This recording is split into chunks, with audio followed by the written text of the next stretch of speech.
नमस्कार. मी राहुल कुलकर्णी. महाराष्ट्र राज्याचे कृषी मंत्री बऱ्याच वेळेला कडवट बोलतात, पण खरं बोलतात, असं एक साधारण माझं त्यांच्याबद्दलचं मत आहे.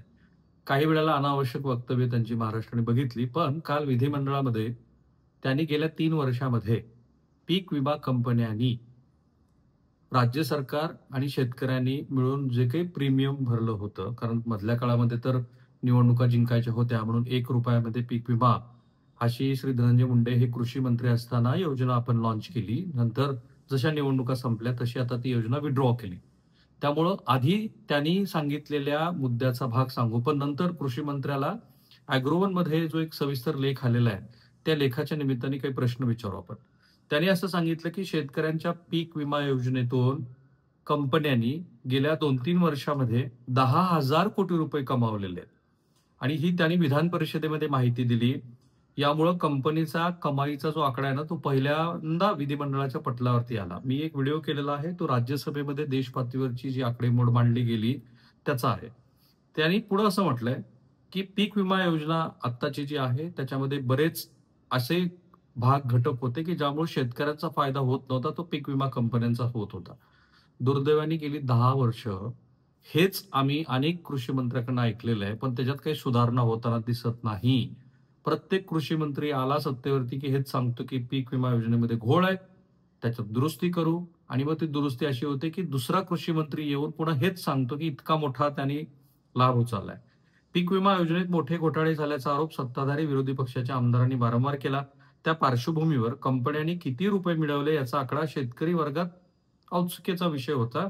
ती उत्सुकता काल कृषी मंत्र्यांनी संपवली. राज्य सरकारनं जुन्या पीक विमा योजनेत सुधारणा करत नवीन पीक विमा योजना लागू केली आहे. जुन्या योजनेत मोठ्या प्रमाणात गैरप्रकार उघडकीस आल्यामुळं हा निर्णय घेतला असं कृषी मंत्री म्हणाले. 2016 पासून ही जी योजना राबवली जाते आहे, ती बिहार, पश्चिम बंगाल, गुजरात, झारखंड, आंध्र प्रदेश, तेलंगणा आणि जम्मू काश्मीरनं बंद केलेली आहे. झारखंडनं पुन्हा ₹1 मध्ये पीक विमा योजना सुरू केली, पण प्रत्यक्षात नुकसान भरपाई मिळालेली नाही. असं सांगितल्यानंतर हे प्रश्न विचारले होते रणजितसिंह मोहिते पाटील, सदाभाऊ खोत यांनी. आणि त्याला उत्तर देताना कृषी मंत्र्यांनी सांगितलं, की याच्यामध्ये जवळपास त्यांच्या आकलनाप्रमाणे 10,000 कोटी रुपये हे कंपन्यांनी कमावलेत. आता कृषी मंत्र्यांना काही प्रश्न विचारायला हवेत, की पीक विम्याबाबत कृषी मंत्र्यांनी जे काही दावे केलेत, ते दावे फोल आहेत असं मध्ये विश्लेषणात्मक आलेल्या लेखातनं दिसतं आहे. आता पहिला मुद्दा आहे नुकसान भरपाईचा उत्पादकतेशी असलेला संबंध. स्थानिक आपत्ती. नवीन योजनेमध्ये जे ट्रिगर वगळण्यात आले. ट्रिगर काय? तर ज्या वेळेला पीक विमा एका विशिष्ट मुदतीमध्ये झालेल्या नुकसान भरपाईच्या आधारावरती किती नुकसान भरपाई द्यायची ह्याचे जे वेगवेगळे पद्धती आहेत, त्याला आपण एक साधारण भाषेमध्ये ट्रिगर म्हणतो. आणि त्या ट्रिगरमध्ये स्थानिक नुकसानीचा जो संदर्भ आहे तो कसा वगळला बघायला. स्थानिक आपत्ती. या ट्रिगर अंतर्गत विमा संरक्षित क्षेत्र जलमय झाल्यास, भूस्खलन, गारपीट, ढगफुटी अथवा वीज कोसळल्यामुळे अशी जी काही नैसर्गिक आपत्ती येईल, त्याचं नुकसान झालं तर पिकांचं वैयक्तिक स्तरावर पंचनामे करून भरपाई निश्चित केली जात होती पूर्वी. केंद्राने नुकत्याच बदललेल्या नियमानुसार मंडळातील बाधित क्षेत्र 25% पेक्षा जास्त असल्यास नुकसान सर्वसमावेशक गृहीत धरून 25% भरपाई लगेच दिली जात होती. उरलेली भरपाई उत्पादकतेच्या आधारे देय असल्यास दिली जाईल असा नियम करण्यात आला. पावसामुळे पाण्याची पातळी वाढून किंवा ओसंडून वाहणारी विहीर किंवा पुराचं पाणी शेतात शिरून शेत दीर्घकाळ जलमय राहिलं तरी नुकसान भरपाई मिळते. भरपाई काढताना पीक वाढीच्या अवस्थेनुसार पीक उत्पादन खर्चाचा विचार करून भरपाई निश्चित केली जाते. उदाहरणार्थ लागवड झाल्यानंतर लगेच 100% नुकसान झाल्यास 45% नुकसान भरपाई दिली जाते. पीक वाढीच्या अवस्थेत 100% नुकसान झाल्यास 60%, फुलोरा अवस्थेत 75%, पक्वतेच्या अवस्थेत 85% आणि काढणीच्या अवस्थेत 100% नुकसान झाल्यास 100% नुकसान भरपाई दिली जाते. म्हणजेच पिकाचे नुकसान वाढीच्या कोणत्या अवस्थेत झाले आणि नुकसानीची टक्केवारी किती यावरून शेतकऱ्यांना भरपाई मिळायची.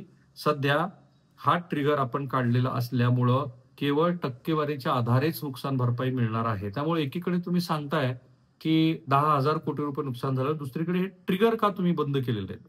दुसरं आहे मध्य हंगाम प्रतिकूल परिस्थिती. हंगामातील प्रतिकूल परिस्थिती उदाहरणार्थ पूर, पावसातला खंड, आता मराठवाड्यात बऱ्याच भागात अशी परिस्थिती निर्माण झालेली आहे. दुष्काळ या बाबीमुळे शेतकऱ्यांच्या अपेक्षित उत्पादनामध्ये सरासरी उत्पन्नाच्या 50% पेक्षा जास्त घट अपेक्षित असेल तर नुकसान भरपाईच्या प्रमाणात विमाधारक शेतकऱ्यांना 25% मर्यादेपर्यंत आगाऊ रक्कम देण्यात येईल असा नियम होता. या ट्रिगरमधून 2023 मध्ये या ट्रिगरमध्ये पाऊस असल्याने तब्बल काय झालं 2024 मध्ये 24 जिल्ह्यातील शेतकऱ्यांना अग्रिम नुकसान भरपाई मिळाली 2023 मध्ये. कारण पावसात खंड पडल्याने हा ट्रिगर लागू झाला. शेवटी पीक कापणी प्रयोगाच्या आधारे भरपाई खूपच कमी मिळाली कारण बहुतांश मंडळात अंतिम उत्पादकता त्या प्रमाणात कमी झाली नव्हती. पण हा ट्रिगर होता, हाही यावेळेला वगळण्यात आलेला आहे. त्यानंतरचा ट्रिगर आहे काढणी पश्चात नुकसान. अधिसूचित क्षेत्रातील शेतात पीक कापणी करून सुकवणीसाठी पसरवून ठेवलेल्या अधिसूचित पिकासाठीच कापणीपासून जास्तीत जास्त 2 आठवड्यापर्यंत गारपीट, चक्रीवादळामुळे पडलेला पाऊस, अवकाळी पावसामुळे नुकसान झाल्यास वैयक्तिक स्तरावरती पंचनामे करून नुकसान भरपाई देण्यात येते. या तरतुदी अंतर्गत अवकाळी पाऊस म्हणजे त्या जिल्ह्याचे त्या महिन्याचे दीर्घकालीन पावसाच्या सरासरीच्या 20% पेक्षा अधिक पाऊस व वैयक्तिक स्तरावर पंचनाम्यामध्ये आढळून आलेले नुकसान असेल तर ही जोखीम लागू होते. या ट्रिगरमधून चांगली नुकसान भरपाई शेतकऱ्यांना मिळाली. या ट्रिगरमध्येही अंतिम उत्पादकतेचा संबंध नाही. नुकसान अंदाजे किती झाले हे वैयक्तिक पातळीवरच निश्चित केले जायचे आणि त्यानुसार नुकसान भरपाई व्हायची. आता हे सगळे ट्रिगर त्यांनी वगळून टाकलेत. आता नेमका बदल काय झालाय बघा. सोप्या भाषेत जर सांगितलं तर आतापर्यंत पाऊस, पूर, गारपीट, वादळी वारे, पावसातला खंड, दुष्काळ या नैसर्गिक आपत्तीमध्ये पीक वाढीच्या वेगवेगळ्या टप्प्यात झालेल्या अंदाजित नुकसानीच्या आधारे भरपाई मिळायची. त्यामुळे शेतकरी एकाच हंगामात एकापेक्षा जास्त भरपाईला पात्र ठरायचा. आता काय झालंय तर केवळ उत्पादन 30% घटलं असेल तरच भरपाई मिळणार आहे. यापूर्वी ज्या शेतकऱ्यांचं नुकसान 10%, 20% किंवा 29% झालेलं असेल त्या शेतकऱ्यांना स्थानिक नैसर्गिक आपत्ती किंवा हंगामातील प्रतिकूल परिस्थिती किंवा काढणी पश्चात नुकसान भरपाई या ट्रिगरमधून भरपाई मिळायची. पण आता या शेतकऱ्यांना ही भरपाई मिळणार नाही आणि वैयक्तिक नुकसान भरपाई पण नाहीये. विशेष म्हणजे आता जी कृषी मंत्र्यांनी सुधारित पीक विमा योजना लागू केलेली आहे त्यात वैयक्तिक पातळीवर नुकसान भरपाई मिळणार नाही. एखाद्या शेतकऱ्यांच्या पिकाचे शेतात ओढ्याचे पाणी जाऊन नुकसान झालं तर त्या शेतकऱ्याला आता भरपाई मिळणार नाही कारण ओढ्याचे पाणी त्या मंडळातील सर्व शेतकऱ्यांच्या शेतातून जाणार नाही. त्यामुळे त्या मंडळातील त्या पिकाचं उत्पादन 30% पेक्षा जास्त घटणार नाही. तसंच नदीकाठच्या शेतामध्ये पुराचं पाणी जाऊन काही शेतकऱ्यांचं नुकसान झालं तर त्यालाही पीक विमा मिळणार नाही.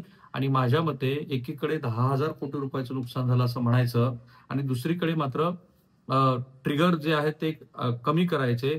हा जो मुद्दा आहे हा शेतकऱ्यांसाठी अडचणीचा आहे आणि त्या संदर्भामध्ये वेगवेगळ्या सदस्यांनी वेगवेगळे मुद्दे उपस्थित केले. जसं आता 50% ट्रिगर पीक कापणीवर आधारित असायला हवा असं त्यांचं म्हणणं आहे. हे फक्त सदस्यांनी काय म्हटलं की महाराष्ट्रातील पीक विमा योजनेत आतापर्यंत 50% ट्रिगर हे फक्त पीक कापणी प्रयोगावर आधारित होते. उर्वरित ट्रिगर्स एनडीआरएफ आणि एसडीआरएफ यंत्रणाद्वारे नुकसान भरपाईसाठी वापरले जात होते. अनेक विमा कंपन्या आणि काही सीएससी सेंटर मार्फत गैरप्रकार झाल्याचं आढळलं. सरकार एवढा पैसा विमा कंपन्यांना देत असेल तर तोच पैसा शेतकऱ्यांच्या भांडवली गुंतवणुकीसाठी का वापरू नये असाही मुद्दा ह्या सदस्यांनी उपस्थित केला. याचे 2 भाग आहेत. एकीकडे 2-3 वर्षामध्ये 10,000 कोटी रुपयाचा नफा ह्या पीक विमा कंपन्यांनी उचलला असं विधिमंडळात विधान परिषदेत कृषी मंत्र्यांनी सांगितलं आणि दुसरीकडे मात्र शेतकऱ्यांसाठीचे अनुकूल असलेले जे ट्रिगर्स आहेत ते ट्रिगर कमी केले. हा दुटप्पीपणा आहे. याबद्दल कृषी मंत्री काय खुलासा करतात ते आपल्याला बघायचं. पण आपला ह्या भागाकडं ह्या पीक विमा ह्या गोष्टीकडे पूर्ण लक्ष असणार आहे कारण हा शेतकऱ्यांसाठी जिव्हाळ्याचा मुद्दा आहे. थांबूया आपण इथे.